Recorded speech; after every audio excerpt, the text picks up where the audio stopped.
लोकतंत्र के महापर्व का आगाज हो चुका है और बरेली में 7 मई तीसरे चरण में मतदान होना है। मेरे साथ तमाम वरिष्ठ पत्रकारों का पैनल मौजूद है।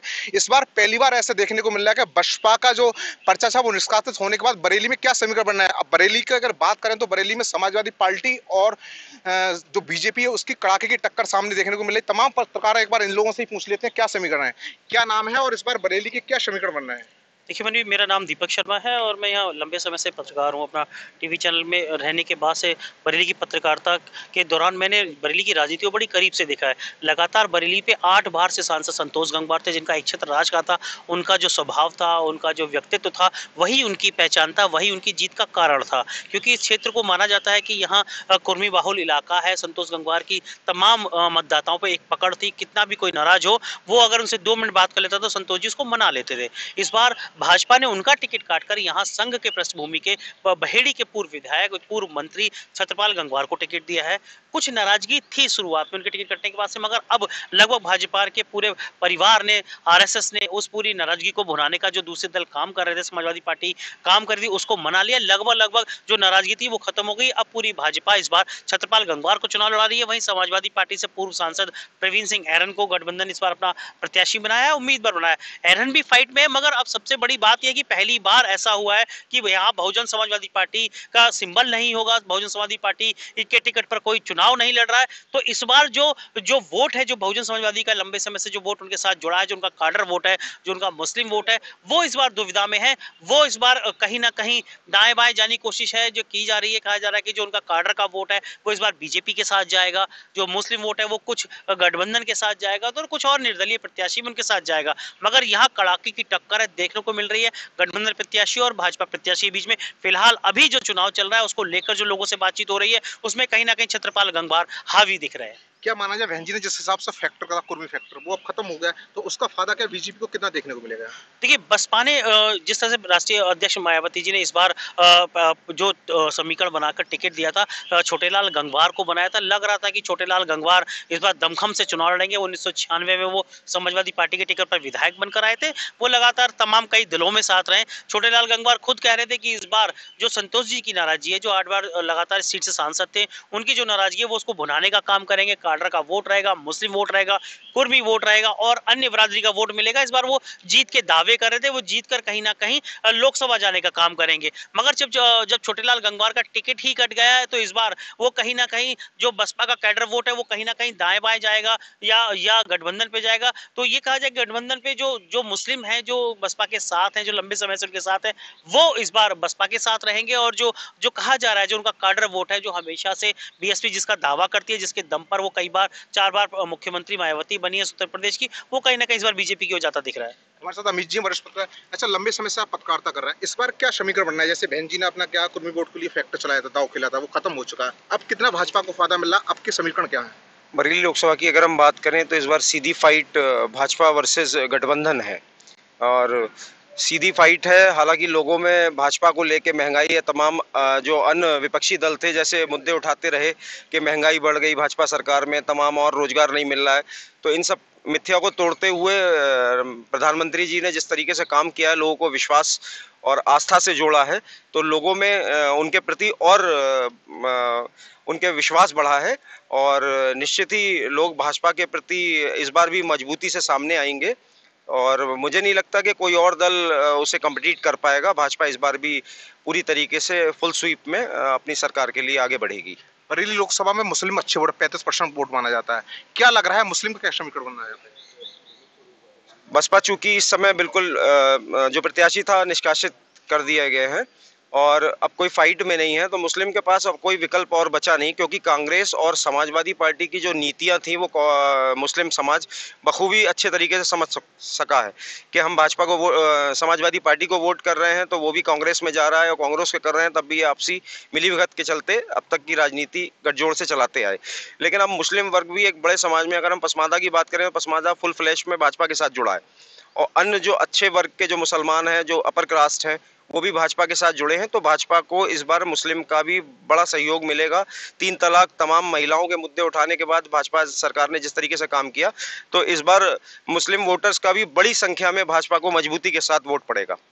अमरीश जी, लगातार से लंबे समय से आप कवरेज करते चले आ रहे हैं, पुराने पत्रकार, वरिष्ठ पत्रकार हैं, क्या समीकरण है इस बार? बसपा ने क्यों, बसपा का जो कैंडिडेट था उसका पर्चा निष्कासित हो गया, इस बार आप क्या समीकरण है?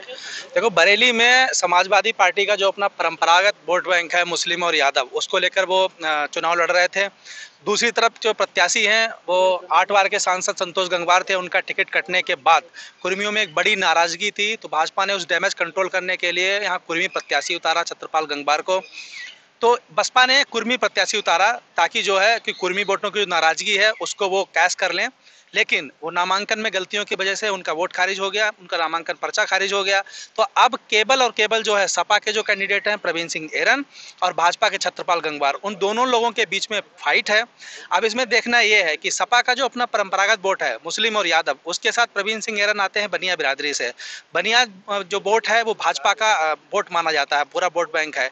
अब उसमें कितनी सेंधमारी कर पाते हैं, हालांकि उनका दावा है कि उन्हें अच्छा खासा वोट मिल रहा है, तो इस स्थिति से वो फाइट में आ रहे हैं। यहाँ भाजपा ने क्या किया है कि संतोष गंगवार के जो कुर्मी नाराजगी थी उसको डैमेज कंट्रोल करने के लिए लगातार जो कुर्मी ब्लॉक प्रमुख हैं, प्रधान हैं, बीडीसी हैं, उनको पार्टी में जोड़ा जा रहा है। अभी हाल ही में शेरगढ़ के ब्लॉक प्रमुख हैं भूपेंद्र कुर्मी हैं और सुमन लता गंगवार हैं, इसके बाद सुदेश पाल हैं, इन मीरगंज के पूर्व ब्लॉक प्रमुख हैं, इनको भाजपा ज्वाइन कराई है। तो वो लगातार डैमेज कंट्रोल कर रहे हैं ताकि वो अपने वोट बैंक को साध सकें।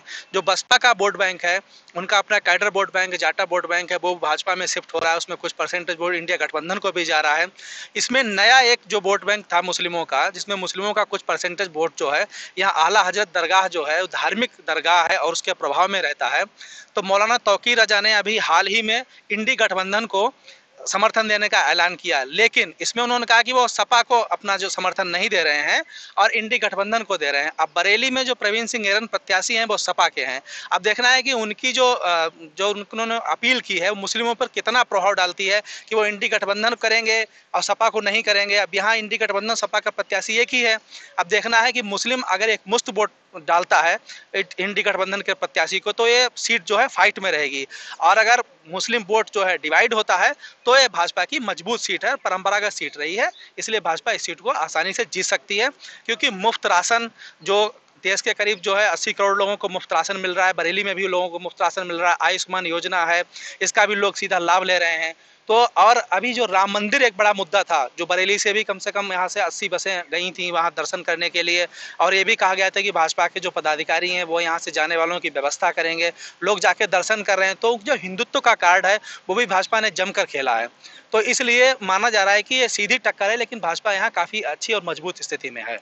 कुमार विनय जी हमारे साथ में वरिष्ठ पत्रकार हैं, आप बताइए क्या समीकरण है बसपा के कैंडिडेट का जो पर्चा निष्कासित होने के देखिए, बाद? बसपा के कैंडिडेट का जो पर्चा जो उनका निरस्त हुआ है, उसका सबसे बड़ा जो मुझे लगता है फायदा भारतीय जनता पार्टी को मिलने वाला है।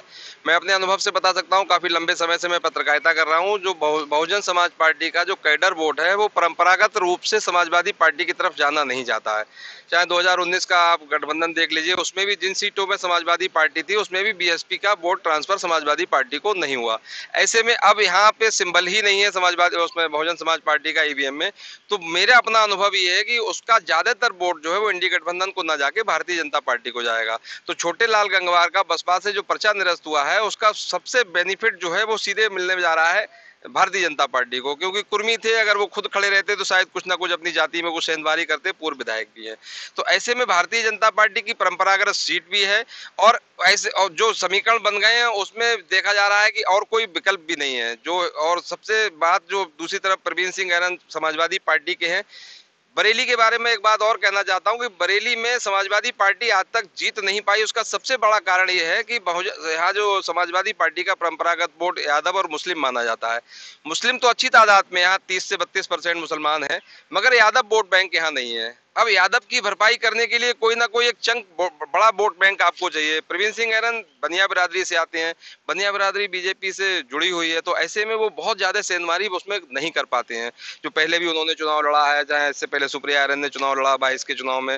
तो अब ऐसी स्थिति में जो समीकरण बनते चले जा रहे हैं, उनके पास जो एक ही वोट बैंक है वो है केवल मुस्लिम का, और बाकी बीजेपी के पास सातों जाति का वोट है। और जो सबसे बड़ा उनका बीजेपी का मैं समझ सकता हूँ जो वोट बैंक तैयार हुआ है पिछले 3-4-5 साल में, एक लाभार्थी वोट बैंक तैयार हुआ है।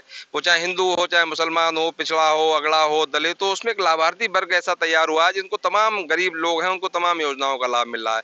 वो लोग नहीं देख रहे हैं इस बात पे कि कौन है क्या है। उसको लगता है कि अगर ये शायद सरकार चली जाएगी या सरकार नहीं रहेगी या कैंडिडेट हार जाएगा तो शायद हमारी वो मुफ्त राशन बंद हो सकती है, आयुष्मान कार्ड बंद हो सकता है। तो वो जो लाभार्थी वर्ग का जो मिल रहा है सहयोग भारतीय जनता पार्टी को, वो भी बीजेपी के लिए एक बहुत मजबूती दे रहा है। और बीजेपी की परंपरागत सीट है, तो मैं कह सकता हूं कि आने वाला जो 7 मई को जो चुनाव है बरेली में, भारतीय जनता पार्टी बहुत मजबूती के साथ चुनाव लड़ेगी। और जो प्रवीण सिंह एरंस है, आमने सामने की फाइट है, 2 ही लोग हैं, फाइट तो उन्हीं से ही है।